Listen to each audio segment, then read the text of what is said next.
Greetings, Captains. Gunship here. I'd like to talk to you about the low player numbers in War Thunder naval battles and what Guardian could do to improve that. First things first, I'm not really a content creator, but I am very interested in playing War Thunder naval battles. I did not actually want to create this video, so I did first ask the Scottish Crawler to do this. This is what I asked for. Basically, I think we are stuck in a rut with naval battles in War Thunder. We have low numbers of players and we got strong competition for World of Warships. And this is his reply. As you can see, he gracefully declined. Well, as gracefully as he was able to. Now, initially, I did find that response hard to argue with. So where do we go from here? War Thunder really is a clusterfuck? Do we all just drop War Thunder naval battles and start playing World of Warships tomorrow? In fairness, about a year ago, that is what I did. I dropped War Thunder, dusted off World of Warship off the digital shelf, so to speak.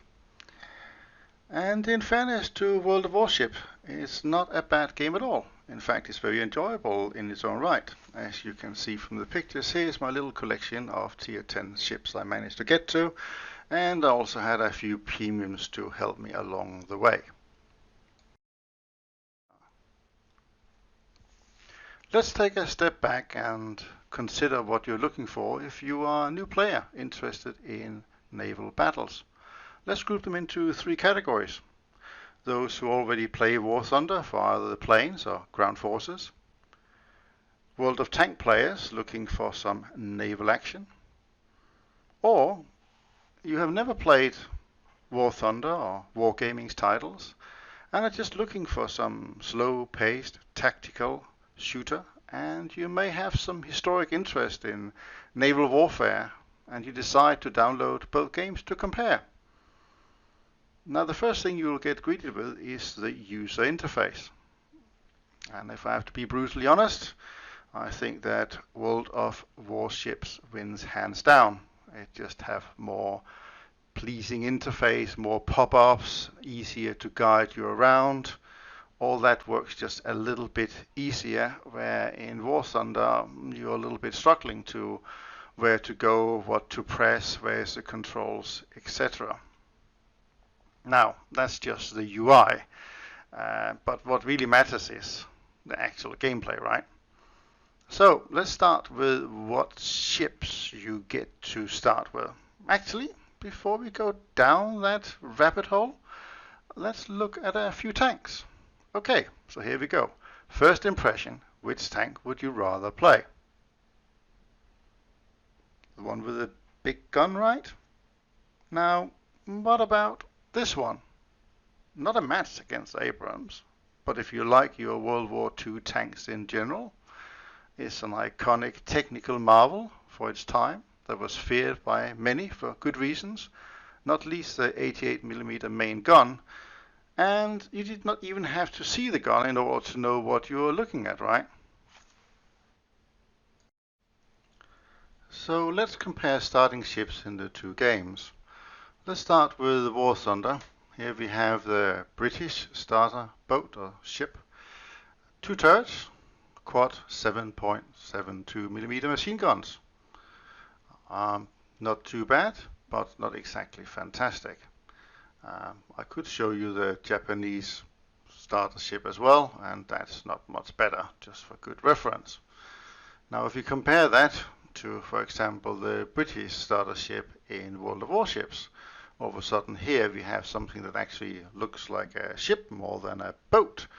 We've got three turrets and dual 102mm guns. Now, those of you that have played War Thunder for a little while in the naval department will know that it takes a little while before you get to such a ship. In fact, how long does it actually take?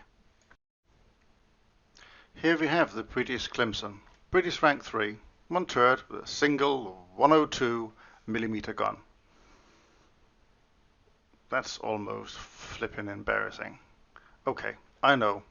Let's go for a bit of Russian bias. Right, here we are. 4 turrets. with 102mm guns much better. And in fact, I haven't researched this beautiful ship yet. So let's have a look how much effort there is involved in getting to the fronts. And it's here we're really hitting a major sticking point with War Thunder. And that's called the RP wall. Because not only do you have to reserve a bunch of rank 1 ships that is not much better than the ship before you, and you have to fight the ship that comes after you. When you get down to just the ship before you actually get to the friends, you have to research this, the PR 1204, 61,000 research points. Now, for those of you that don't know, that's actually the same as what you would research a rank 4 plane or rank 4 tank for, as you can see here is the A26B and the Centurion Mark 1. So it's a massive effort. Also, you have to research it from a starting point of rank 1 and 2, which is a lot harder than if you already have a vehicle of rank 3. Now, I just can't understand why Guardian is doing this. It seems ridiculous. In order to get to the ship you actually want to play, you have to go through so many hoops, you have to take so many beatings, and then what? When you finally get there, then what? I'm afraid I'm not going to be the bearer of good news here. Reality is, you get your new 3.7 shiny Clemson or Fruns, you're going to probably end up meeting rank 4.3. That's going to be the most likely thing the matchmaker is going to do for you. And they've got to chuck you in with lineups like these. This is the British lineup, and here's the US. And you're probably going to end up saying something like this. So poor Salev here says, seems like time to uninstall this shit again. Nothing is going well. Now wonder why. It's not you. You did not play badly, but you did have the odds stacked against you significantly. If we want players to come into Naval War Thunder and have a good time, then we need to give them something better to start off with. We should give them destroyers. Should be a parallel line, change the tech tree, do what you want. But don't let them spend 100, 200,000 research point to get to something that is going to be shat all over. Yeah, give them something better than the Clemson. Let them spawn 3 times. I don't mind. I'm a veteran player. I would love to have some decent competition and maybe a fair fight. So if Gaiden is listening, if you do nothing else, then please just make it easier to participate. Okay, let's press on. But before we do so, just got an important question to ask. Does anybody here know why we have 3 maps of ocean? We even have the spawn locations in roughly the same areas. Just curious. If you know, put it in the comments below. Be interesting to hear what you say. Okay, so let's assume that we get people in through the front door. How do we then keep the interest going?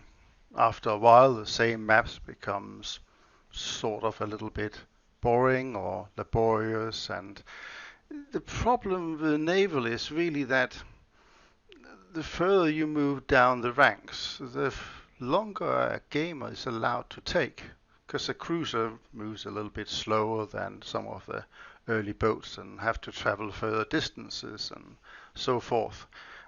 Example, let's take the Norway map, Domination. If you spawn cruisers in that and you are unlucky enough that the other team has some fast PT boats that takes and captures B and C, the battle is pretty much over before you're halfway to A. Now that could be fixed, I'm sure, but it sort of highlights the issue. There is a fix for that. It came back in November, and there was a few predecessors for that as well. But in doing confrontations, IPAN was excellent. Well, maybe not excellent, but it was really good. It was really refreshing.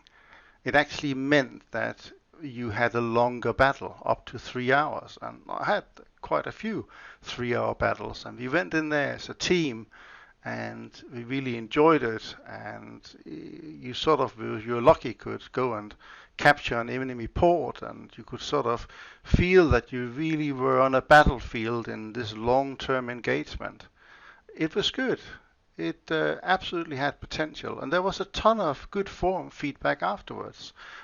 This is a map from Pony 51. It's about the only one I could find of that particular map, and he had a bunch of ideas to what could be improved, and maybe also include lower ship classes. It was mostly from BR 4.7 and upwards, really. So there is real hope for War Thunder out there. I think that we have enough graphics in the game. We got plenty of boats, and they are beautiful and all that kind of stuff. And yes, while I understand fully and appreciate that somebody that makes a ship looks fantastic in game is not the same that programs the gameplay underneath. But what Guardian really need to focus on in order to get player retention is to have these long engagement. I know from my own Discord server that we had twice as many people on when EC was on. You know, people were there, they were ready to go. That is what they wanted to play, and things have sort of stagnated since then. We're just on the same maps. We play for 8 minutes or maybe half an hour on some maps, and then we queue for another 50 minutes to get into the next one, because it's a bit like that. There's just not enough players. So please, Guardian, come on. Let's fix this. You know, I know you've been busy creating the same plane like 5 times over and so forth, but let's focus on this for a little while. It is absolutely fixable, and it has some really good qualities. And I'll also say to new players of War Thunder Naval Battles that if you do nothing else when you come into the game and you're struggling with that, well, then find a squadron. You know, somebody that plays naval a lot. And be part of a team. You know, speaking to veteran players will save you a lot of time and aggro in this game for sure. And maybe we need to consider bringing AB and RB together. Maybe not a popular stance, but hey ho, if at least in the short term it means that we get more players, so we get a quicker turnaround, so we don't have to sit and wait for battles to take place, then maybe it's worth considering. But during confrontation, I think that's where the money is. I don't know what you think. Leave it in the comments below. And maybe, just maybe one day we get a working EC. And maybe even one day it will include small ships as well as destroyers and cruisers, and hey ho, you never know, we might even get a battleship, because there will be enough time for that ship to have a meaningful impact on the game. I'll stop for now before I start repeating myself. This is Gunship, over and out.